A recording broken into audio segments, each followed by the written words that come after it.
था और बीमार हो चुका था।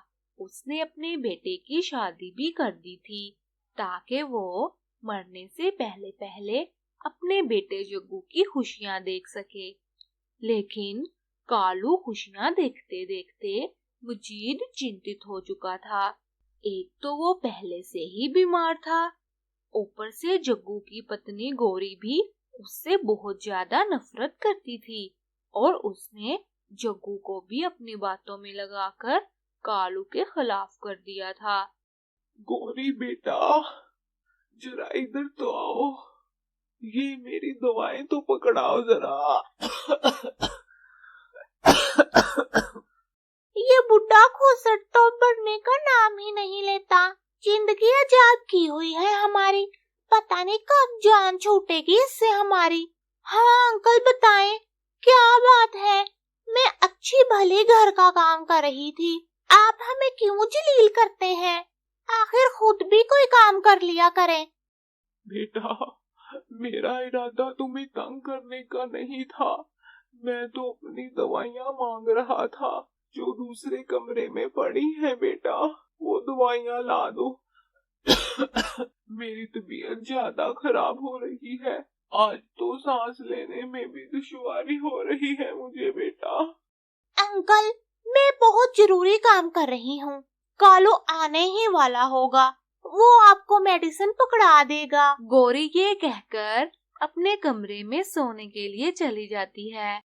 शायद मेरे पापों की सजा इस बुढ़ापे में मिल रही है मुझे। उधर चिड़िया और कबूतर भी प्लान कर रहे होते हैं। कबूतर भाई, मैंने टोकन से सुना है कि कालू की तबीयत काफी खराब है, उसे सांस की बीमारी है। हम भी कितने मतलबी हैं ना, उसका हाल पूछने ही नहीं गए।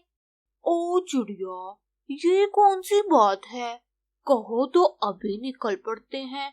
चिड़िया और कबूतर दोनों कालू की तरफ निकल जाते हैं। कालू भाई, आपकी तबीयत पहले से बेहतर है ना? नहीं चिड़िया, क्या बताऊं, जिंदगी के दिन पूरे कर रहा हूँ। दिल छोटा नहीं करते, भगवान सब अच्छा करेगा। कबूतर यार, दूसरे कमरे में मेरी मेडिसिन पड़ी है, वो तो मुझे ला कर दो।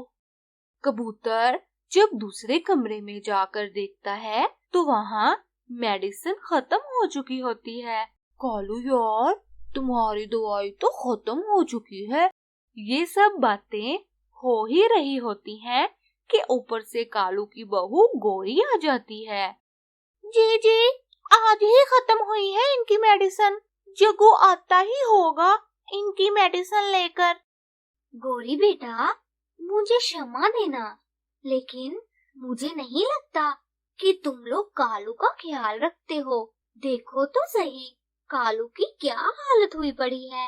अरे कोई संकट है तो हमें बताओ ना। चिड़िया आंटी, ऐसी तो कोई बात नहीं है, मैं और जग्गू कालू अंकल का बहुत ख्याल रखते हैं, आप चिंता न करें। फिर चिड़िया और कबूतर वहाँ से चले जाते हैं। ओ बुड्ढे, अब पड़ गई ठंड तुम्हारे कलेजे में, हमारी बेइज्जती करवाकर। जग्गू को आने दो जरा, तुम्हारी अभी क्लास लगवाती हूँ। ओह नहीं गौरी बेटा, मैंने तो ऐसा कुछ नहीं कहा। बस अब चुप करें आप। गौरी और कालू ये बातें कर ही रहे होते हैं कि ऊपर से जग्गू आ जाता है। हाँ भाई, क्या हुआ है? गौरी, तुम्हारा चेहरा क्यों लटका हुआ है भाई? ये तो तुम अपने पिता से ही पूछो कि हमें कैसे लोगों के सामने जलील करवाता फिर रहा है।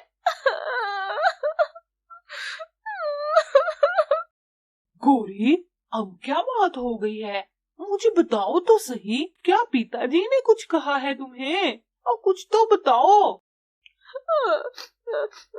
चिड़िया और कबूतर आए थे तुम्हारे पिताजी का पूछने। तुम्हारे पिता ने हमारी खूब शिकायतें लगाई हैं कि हम इसका ख्याल नहीं रखते और इसका इलाज भी नहीं करवाते। पिताजी, आपको शर्म आनी चाहिए। आपको पता तो है मेरा काम पहले ही बहुत मुश्किल से चल रहा है और आप अपनी औलाद को जलील करवा रहे हैं। आपने जो जीना था जी लिया, लेकिन हमारी जिंदगी को तो मुश्किल ना करें ना आप।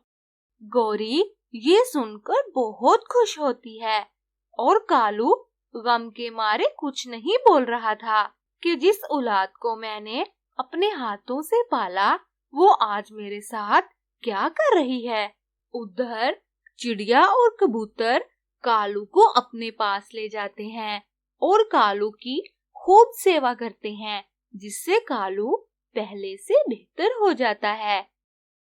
और दूसरी तरफ भगवान के कारण जग्गू के कमरे में आग लग जाती है और नीलो भी उस आग में जलकर राख हो जाती है। अब जग्गू को भी समझ आ चुकी थी कि ये सब उसके पापों के कारण हुआ है। अब उसने फैसला किया कि वो अपने पिता से क्षमा मांगेगा। बाबा जी, बाबा मुझे माफ कर दे। मुझसे बहुत बड़ी गलती हुई है, जिसकी सजा अभी तक भुगत रहा हूँ। बेटा, माता पिता तो कभी भी अपनी औलाद का बुरा नहीं चाहते। जा, तुझे मैंने क्षमा दे दी।